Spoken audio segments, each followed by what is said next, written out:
Pregame.com.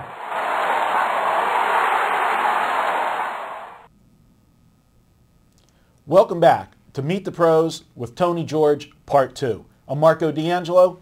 Tony, where we left off, we were talking about your contacts with the Big 12. And for people that don't know, I mean, you are a Big 12 expert. And, you know, being obviously from Lincoln, Nebraska, you were at the hub. And, of course, this year now Nebraska's gone to the Big 10, but that's another story we'll talk about later.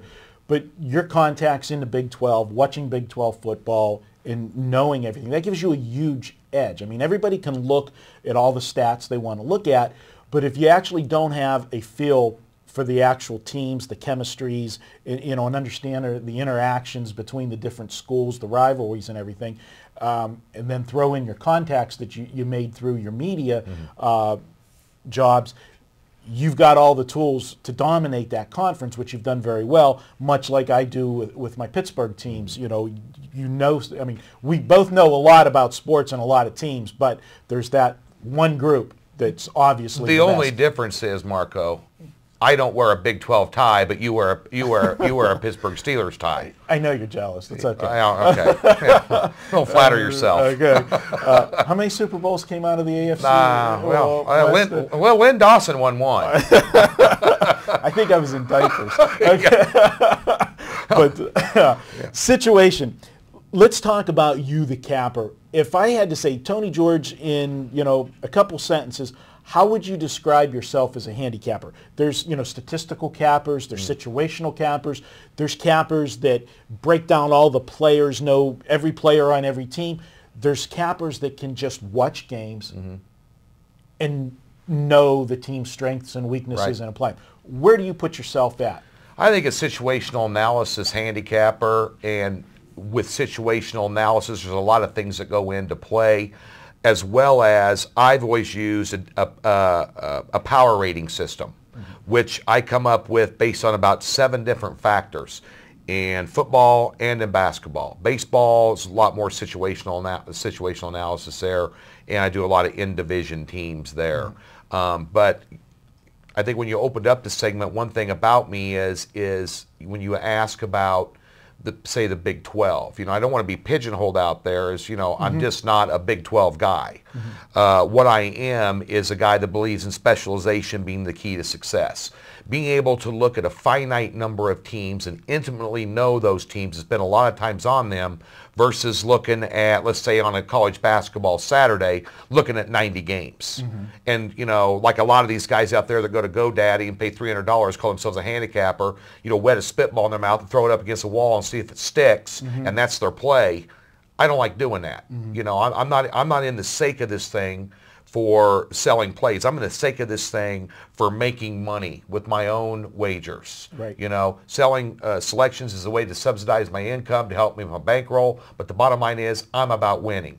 And I feel that intimately knowing, let's say, getting back to college football, the Big 12, the Mountain West, and some games out of the Big 10, now that my beloved Nebraska Cornhuskers are there, I'm going to go ahead and I took about 15 games out of the Big 10 last year.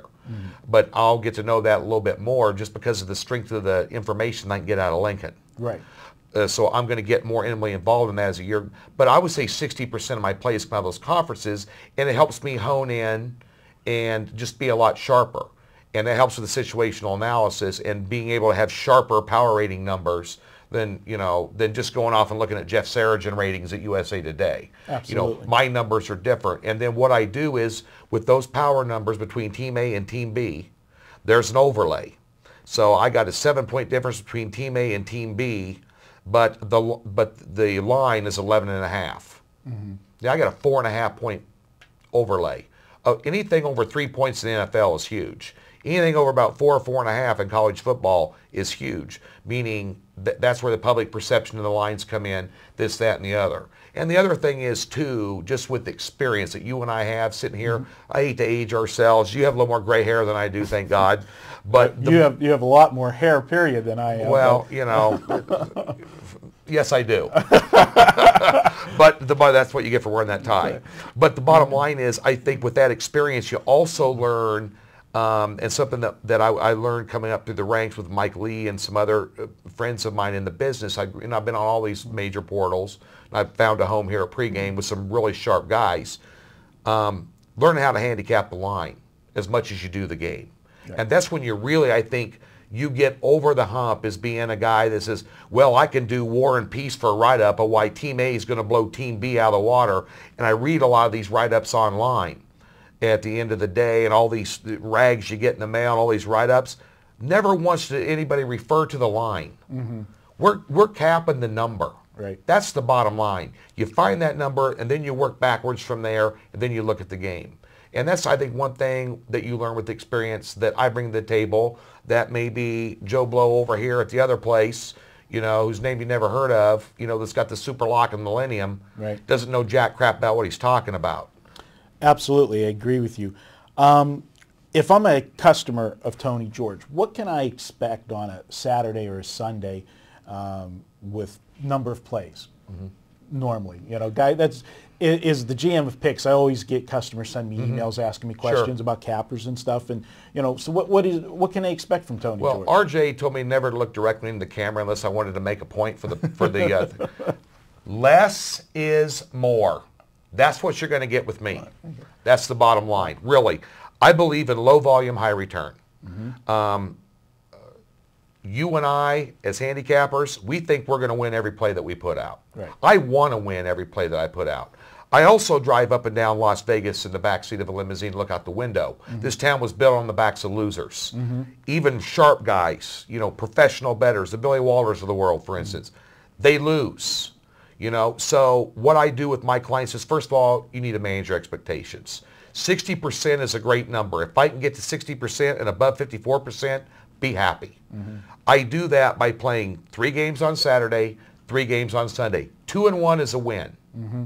2-1 is a winner over here. Now in the NFL, I always throw in a 2-team 6-point teaser as a bonus, so they get a little extra gravy, half a unit. We're going to take 6 points per 2 teams. Right. Maybe usually not the games that I'm on, but other games I like. Mm-hmm. Get me over a fall number on those games for those clients, and it minimizes your losses, and maximizes your profits.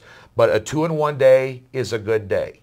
If you go somewhere and someone's got the magnificent 7 I saw the other day in Major League Baseball from some guy that's not on this website, right, I'm like, and who the hell in their right mind is going to wager 7 games, and I'll damn well guarantee you that 5 of them were over $1.50, mm-hmm, and the second you go down is called busted bankroll.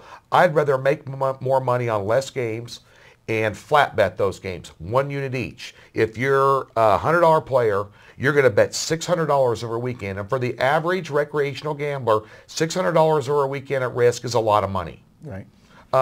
If there's $600 laying on the floor right now, I'll fight you over it. I'll pick it up. Mm-hmm. So I flat bet, less is more. And on Monday night, if I go 6-0, I go 5-1, I go 4-2, and I hit a 2-unit play, a 2-star play, which is rare, which means double your normal wager. I'm still not going to come back on Monday and hype up a big play and say, man, I'm rolling. We got all this money from this weekend. Get on this. It's the whatever the flavor of the day is for the fancy sales pitch. Bottom line is, we're going to bet Monday night. We're going to bet 1 unit. We're never going to go crazy on a Monday night. Right. I've had a good record with them over the year. I think we were 11-5 last year, mm-hmm, with premiums and bonuses. But the bottom line is, you can expect 6 to 8 plays a week. You can expect them to be flat bet plays, and you can expect me not to have a game of the year every week. Okay, that's good stuff. The other thing that we like to look at is, do you have any good stories that maybe a win that you had, a great win? I do. Loss? I told you last night. Yeah, we were having a few drinks last night. And yes, some, we were. And had some food at the All-American Bar and Grill in the Rio, so we did some damage there. Uh-huh. Tell us one of the stories, and I got to just quick shout out to the producer. Where are we at on time? Because the clock's not working, so I know where we're at. 9:30. Okay, so we got about 4 minutes. Mm-hmm. Tony, tell us a story. Biggest win, biggest loss. Biggest win, Mandalay Bay, sports book, 40 dimes. Oh, against my beloved Cornhuskers, I hate to say it. Against Texas A&M, And there was a big celebration going on in the middle of it. And needless to say, ran into one of my wife's friends there. She shouldn't have interrupted that celebration. But that was my biggest win. Win against Nebraska. The line started at 3. When I got done, it moved up to 4.5. And Mr. Walters moved in for, I believe, 50 dimes on that one right after me. He happened to be there. So that was my biggest win. And thank everybody over at Mandalay Bay for all the comps I got out of that deal. They usually don't comp sports players, but that was kind of a high-profile game when Nebraska had Bobby Newcomb at quarterback. And he just wasn't going to do any good in that game. The line was cheap. And anybody who knows anything about college football knows that College Station is tough to walk in there, especially with a lesser team, and walk out with a win. I want to say one thing for you to jump in, and this is something important for the listeners. The biggest play you ever made, you said there in Cash, you went against your beloved Huskers. And this is the thing, you're known as, Big 12, but everybody knows you're from Lincoln. So you get that, everybody says, oh, you're a homer. I get it with me all the time with Mr. Pittsburgh. Right. That I'm like, no, I will bet against the Steelers as fast as I will bet with them. You bet. Because I want to make money, and when you know a team inside and out, you know their weaknesses, and you know when they're just physically the matchup's not there, right? And you can pull that trigger. It does pain you, like you said, to sit there and root against your team, but you know what? Money comes first. Well, I've always said this: my favorite team is whoever I got money on. That's it. Screw the rest of it. Absolutely. You know what? My favorite team for 3.5 hours. I've never been the fanatical type Nebraska fan. And, Nebraska doesn't have a whole hell of a lot going on. They got a lot of girls that eat a lot of chicken wings and drink a lot of pitchers of beer. And you see a lot of cornfields there. There's not a lot of excitement in Nebraska. I should move to Nebraska. There you go. Chicken wings. You slide right in. But the one thing about Nebraska, I've never been that fanatical fan that if they lose a game, I go out and kick the dog right off the front porch. Because I got money elsewhere anyway. But I do like to see them win. My worst loss, though, I'll tell you this. I was in Lake Tahoe. Donovan McNabb was a quarterback of the Syracuse Orangemen. They're playing in the Carrier Dome. They're laying 19 points against Army, and that's when they had Acadia at quarterback. Okay. When they used to run the wishbone real big. Oh, that's when they first came out really running that hard. They were up with 6 points. They were up 6 points with 17 seconds left. I'm at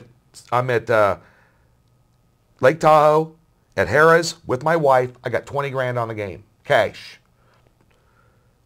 McNabb, for some reason, first down, he snaps, takes a knee. Okay? And Army calls a timeout for some reason. And when they took the knee, somebody jumped over the line and bumped him and knocked him over. There was a flag.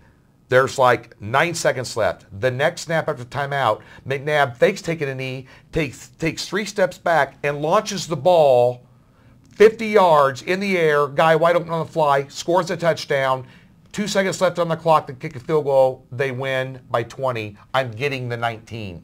Ouch. I threw a shot glass full of bourbon, which I hate to waste bourbon any time. I saw that last 40 night. feet through the 43 through the sports book into the screen. I was escorted to leave.